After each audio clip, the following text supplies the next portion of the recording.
Convocation de Richard Sagna, un choix contestable et un débat sur la place des joueurs locaux en sélection. Un choix qui suscite la polémique. La convocation de Richard Sagna, joueur de l'AS Douanes évoluant en Ligue 2 sénégalaise, continue de faire débat au sein de la communauté des supporters sénégalais. Si certains estiment qu'il mérite sa place, d'autres dénoncent une décision motivée par la volonté d'accorder un quota aux joueurs locaux, plutôt que par des critères purement sportifs. L'entraîneur Pape Thiaw est ainsi pointé du doigt, accusé d'avoir fait un compromis politique au détriment de la compétitivité de l'équipe nationale. Le débat est posé, faut-il intégrer des joueurs du championnat sénégalais en sélection à sous prétexte de valoriser le football local?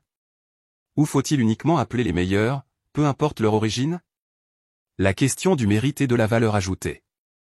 Un joueur sélectionné en équipe nationale doit être capable d'apporter une valeur ajoutée immédiate. C'est l'une des règles fondamentales qui définissent la compétitivité d'un groupe. Dans ce contexte, beaucoup estiment que Richard Sagna ne répond pas à cette exigence. Pourquoi convoquer un joueur de Ligue 2 sénégalaise alors que plusieurs talents confirmés évoluant en Europe ont été ignorés? Des jeunes comme Ousseynou Niang, Union Saint-Gilloise, Belgique. Papa Diallo, Metz, France. Pathé Mboup, Pau FC, France. Tidiam Gomis, RB Leipzig, Allemagne. Robinho Vaz, OM, France. Ont tous un profil similaire à celui de Richard Sagna, avec en plus une expérience dans des championnats européens plus compétitifs. Pourquoi eux n'ont-ils pas été convoqués alors qu'ils ont prouvé leur capacité à évoluer au plus haut niveau? La question des quotas et du champ, un problème de fond? Depuis plusieurs années, un débat récurrent anime le football sénégalais, faut-il imposer un quota de joueurs locaux dans la sélection A? Le principal argument des défenseurs de cette idée est que cela permet de valoriser le football local et d'inciter les jeunes talents à rester au pays. Toutefois, cette logique est contestée par de nombreux observateurs. Pourquoi les quotas sont une fausse bonne idée? Le champ est là pour ça. Depuis sa création, le championnat d'Afrique des Nations, CHAN, est une compétition réservée aux joueurs évoluant sur le continent. Les joueurs locaux ont donc déjà leur propre compétition pour se mettre en valeur.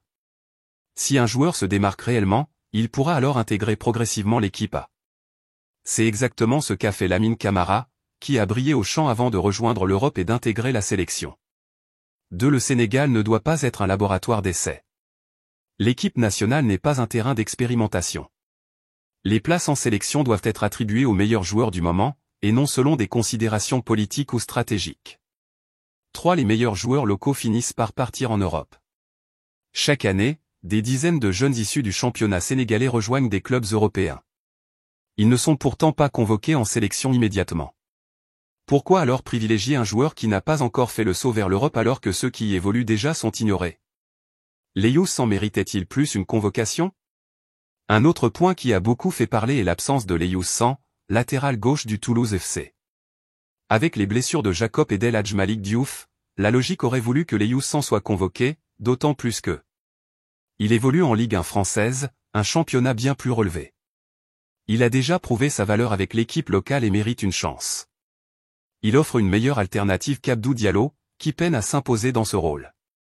Le choix de Richard Sagna, un ailier évoluant en Ligue 2 sénégalaise, paraît donc incohérent en comparaison.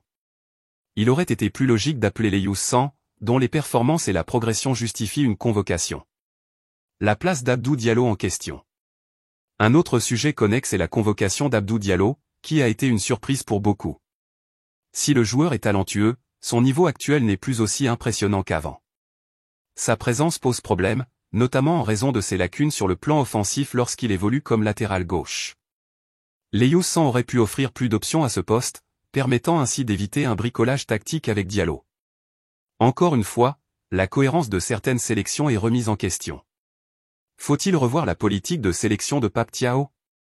Pape Thiaw a réussi à maintenir un équilibre dans son groupe, mais ses choix sont parfois contestés. Son objectif est de construire une équipe compétitive, mais ses décisions doivent rester basées sur le mérite et non sur des pressions externes. La convocation de Richard Sagna semble être une décision prise sous influence, pour satisfaire ceux qui réclament plus de joueurs locaux en équipe nationale. Mais est-ce vraiment ce dont le Sénégal a besoin? Ne faudrait-il pas plutôt se concentrer sur les joueurs déjà établis en Europe, capables de hausser immédiatement le niveau de l'équipe? Conclusion, une convocation controversée qui pose des questions sur la politique de sélection. Le choix de Richard Sagna en équipe nationale a relancé le débat sur la place des joueurs locaux dans la sélection sénégalaise. Si l'on comprend l'envie de valoriser le championnat sénégalais, cela ne doit pas se faire au détriment du niveau de l'équipe. Les quotas ne sont pas la solution. Le Sénégal dispose d'un vivier de jeunes talents évoluant en Europe, qui méritent davantage une convocation que des joueurs évoluant en Ligue 2 sénégalaise. Les Youssans auraient été une bien meilleure alternative, et l'absence de certains jeunes plus méritants que Richard Sagna laisse un goût amer. Qu'en pensez-vous? La convocation de Richard Sagna est-elle justifiée? Les joueurs locaux doivent-ils bénéficier d'un quota en sélection? Réagissez en commentaire et suivez Écho du Ballon pour toute l'actualité du football sénégalais.